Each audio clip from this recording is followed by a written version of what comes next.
Efectivamente, nosotros hemos estado en estos tiempos llevando el proceso de inscripción definitiva de Apocal Oriente en la superintendencia.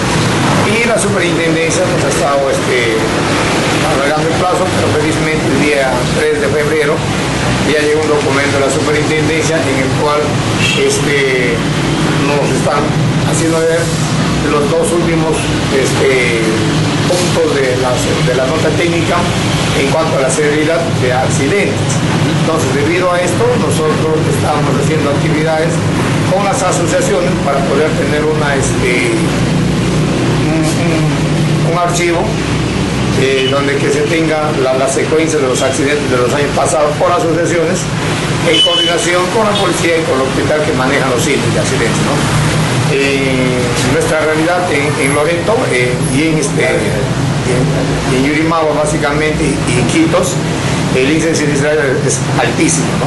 Realmente alto, y no hay una asociación que lleve un control, no hay una institución que lleve un control, y en el caso de los hospitales pues se ingresa muchas veces mintiendo que no ha sido un accidente de tránsito, que ha sido otro tipo de accidentes, para que el sí los cubra, ¿no? En ese sentido no encontramos esa información, y se tuvo una reunión de coordinación con los presidentes de las asociaciones de Quitos, en este caso con la oficina de Quitos de Apocal Oriente, y en esta semana estamos programando una reunión con los presidentes de las diferentes asociaciones de acá de Yurimaguas para tratar ese tema y los temas referentes a Apocal Oriente y las mensajes que estamos emitiendo.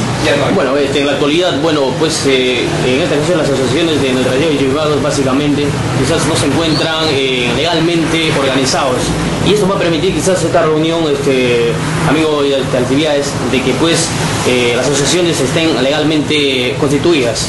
Tenemos 18 asociaciones que están legalmente constituidas. El tema es que la masa mototaxista no está en las asociaciones, ¿no? O sea, no se incorpora a las asociaciones y trabaja al champazo, ¿no?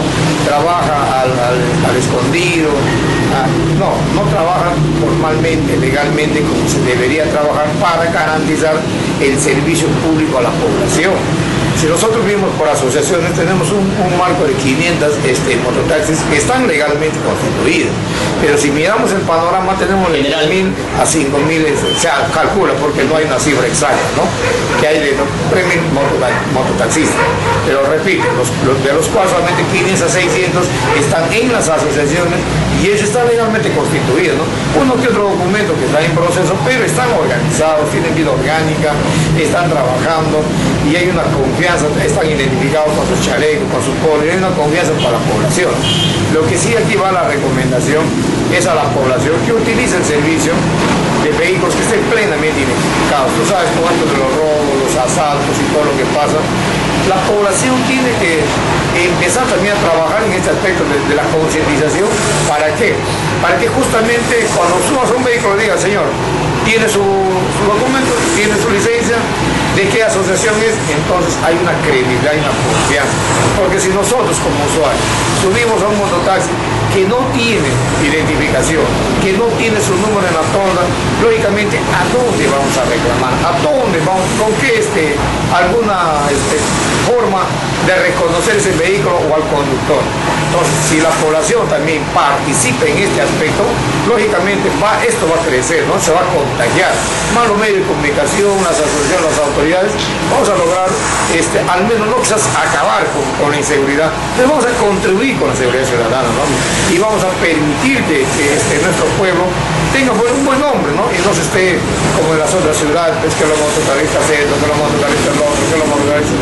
No, yo creo que estamos en un tiempo donde que todos debemos sumar por la seguridad ciudadana, por la seguridad vial, porque si bien es cierto un accidente y tienes tu abogado, te atienden, te sirve en el momento, pero sin embargo ya quedas como lisiado con toda tu vida. Es mejor prevenir que antes estar lamentando.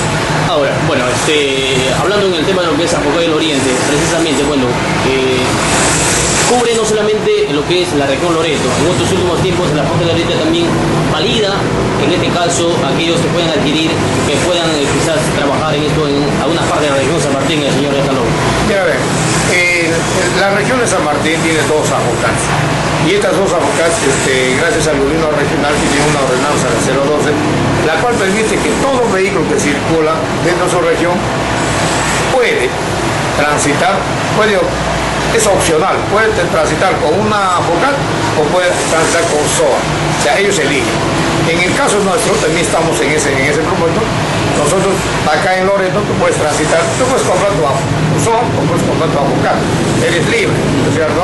Entonces, en ese sentido estamos nosotros acá incorporando. El convenio que tenemos nosotros con AFOCAS San Martín y AFOCECAS San Martín permite a los que de San Martín pueden transitar libremente en Loreto y los de Loreto pueden transitar libremente en San Martín. Eso es normado por ley cuando hay AFOCAS en territorios cortitos.